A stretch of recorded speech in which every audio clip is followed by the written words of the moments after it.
May napansin akong bagong player ng off-campus na agad nakatawag ng pansin ng maraming manonood. Hindi lang dahil sa galing niya, kundi dahil sa mukha niyang halos kahawig ni Edvil Mundas.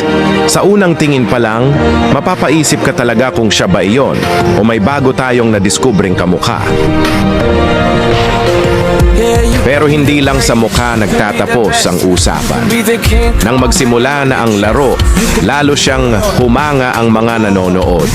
Ang kanyang galaw sa loob ng court ay puno ng kumpiyansa, mabilis magdesisyon at kayang gumawa ng mahihirap na play.